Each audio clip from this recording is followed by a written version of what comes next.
Hello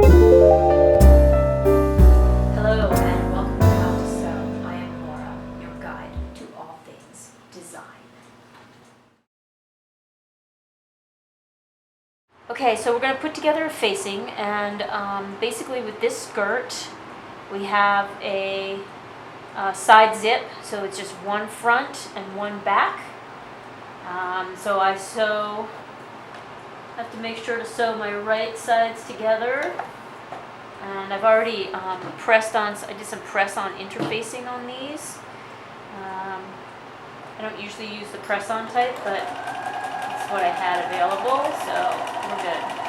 So first things first, you just sew one side because the other side is going to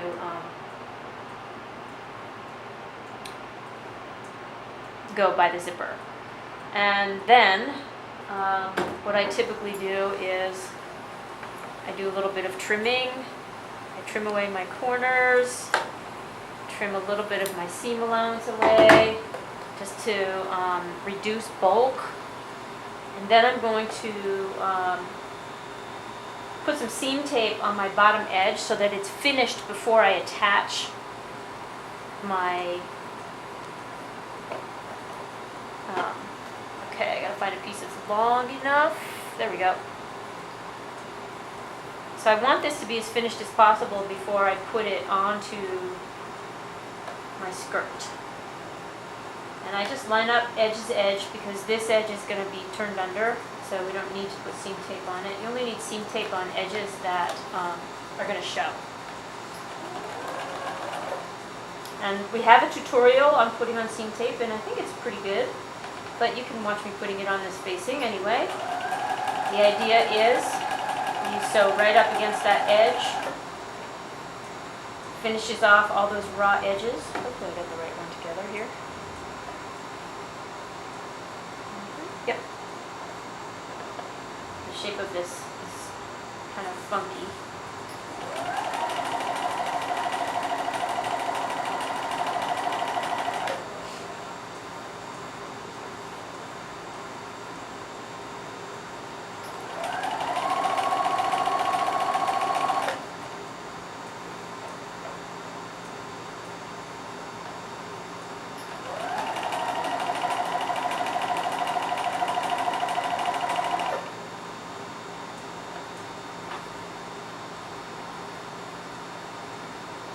And really, you should press your seam open before you put your seam tape on.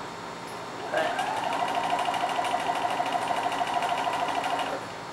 I'm boxed in by the camera and the camera person, so I'm not getting anywhere near that iron right now. So I just pressed it with my fingers. It'll do for the time being until I can just do a whole bunch of pressing all at the same time.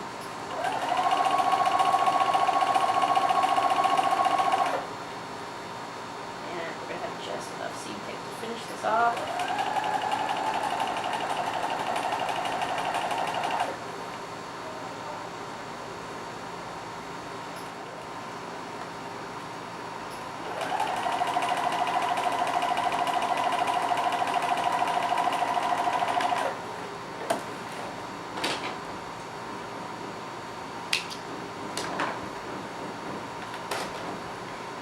Right, so all we do is we line up our side seams, and actually I should have put seam tape on my side seam before I put this on, but I'm just going to show you the art of putting on the seam tape, not the seam tape, the facing. So you line up your side seams. If you've shown where your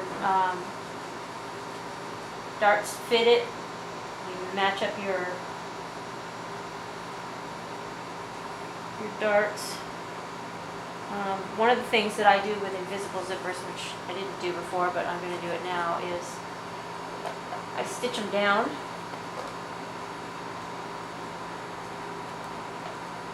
Before I put my facing on, just to hold it in place. Otherwise it flips over, and then you can end up with the teeth flipped to the outside. So basically I just do a little stitch to hold my my teeth under so that they don't flip out. Do that on both sides.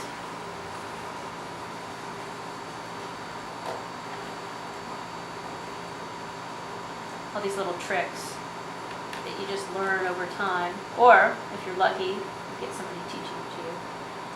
Kind of like what we're doing now.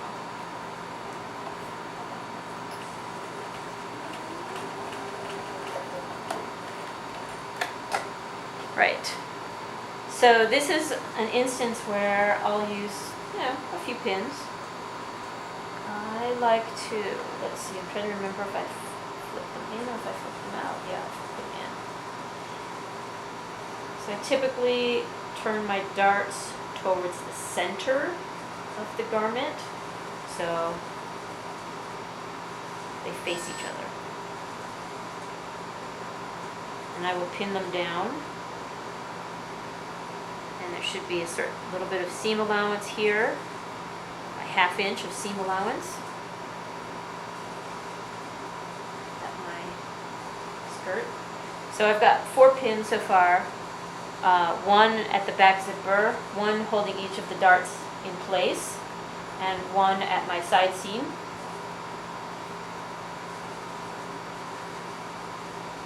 And I do the same thing on the other side of the skirt.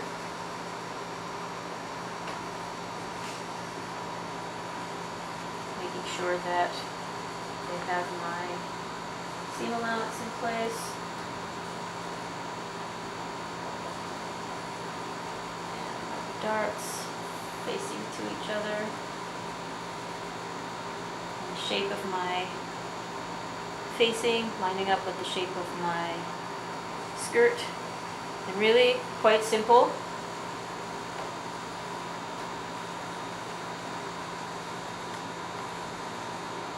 Again, I use a 1/2 inch seam, and since I've already, I don't have to worry about my zipper flipping open because I stitched it down. I've made a little tack there a minute ago.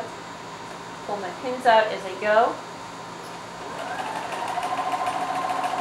And just as with the straight seam, I'm making sure that I'm watching my edge lined up with my 1/2 inch seam mark.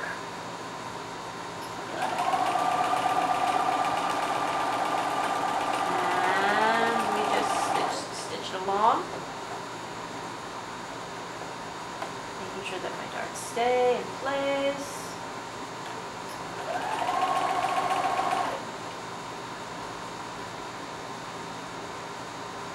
Now I'm only going to show you part of this right now because I want to show you the next step. And I didn't get a chance to put seam tape on my skirt side seam before I showed you this. So I'm going to leave that part open.